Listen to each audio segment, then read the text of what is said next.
Psychology କହିଥାଏ ଯଦି ଆପଣଙ୍କ ବାଣ୍ଡଟି ଡେଲି ଡେଲି ହଲେଇବା ଦ୍ୱାରା ଛୋଟ ପତଳା ଓ ଢିଲା ପଡ଼ି ଯାଇଛି ବା ଗେହିବା ସମୟରେ ଜମାରୁ ଠିଆ ହେଉନାହିଁ, ତେବେ ଏହି ଗୋଟିଏ ଉପାୟ ନିଶ୍ଚୟ କରନ୍ତୁ। ବଜାରରୁ ଭେସଲିନ୍ ଓ ଜସ୍ମିନ୍ ତେଲ ନେଇ ଆସନ୍ତୁ ଓ ଯେତେବେଳେ ଏହାକୁ ବ୍ୟବହାର କରିବେ ତା ପୂର୍ବରୁ ବାଣ୍ଡଟିକୁ ଭଲ ଭାବରେ ପରିଷ୍କାର କରିନିଅନ୍ତୁ।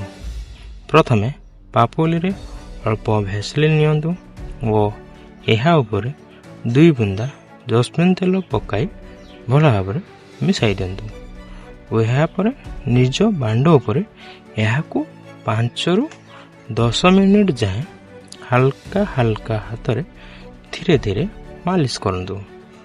ଏମିତି 15ରୁ 20 ଦିନ ଯାଏଁ ମାଲିସ କରନ୍ତୁ ଆଉ ଦେଖନ୍ତୁ ଏହାର କମାଲ।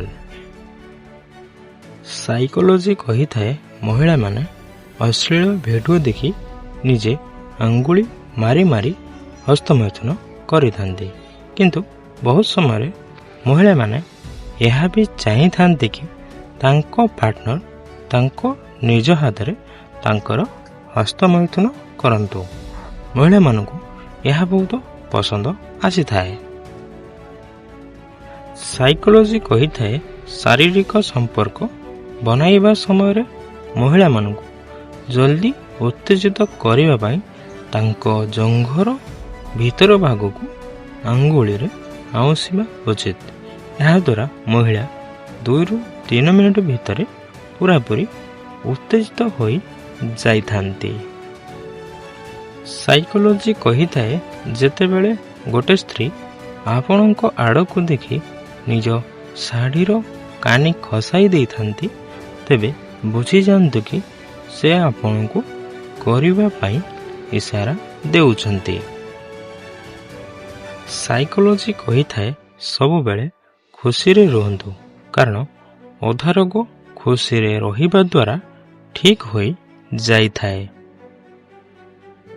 ସାଇକୋଲୋଜି କହିଥାଏ ଯଦି ଗେହିବା ସମୟରେ ଆପଣଙ୍କ ଗୁପ୍ତାଙ୍ଗ ଜଲ୍ଦି ଢିଲା ହୋଇଯାଉଛି ଓ ଆପଣ ଲୁହା ଭଳି ଶକ୍ତିଶାଳୀ ବନାଇବାକୁ ଚାହୁଁଛନ୍ତି, ତେବେ ପ୍ରତିଦିନ ରାତିରେ ଶୋଇବା ପୂର୍ବରୁ ସାମାନ୍ୟ ଖାଣ୍ଟି ଶିଲାଜିତ୍ ଉଷୁମ କ୍ଷୀରରେ ମିଶାଇ ପିଅନ୍ତୁ।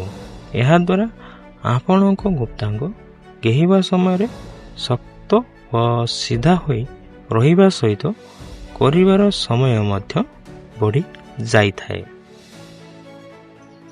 ସାଇକୋଲୋଜି କହିଥାଏ ସମ୍ପର୍କ ନିଭାଇବା ବାଲା ଆପଣଙ୍କ 1000 ଭୁଲକୁ ବି କ୍ଷମା କରିଦେଇଥାନ୍ତି ଓ ଛାଡ଼ିବା ବାଲା ବିନା ଭୁଲରେ ବି ଛାଡ଼ି ଦେଇଥାନ୍ତି।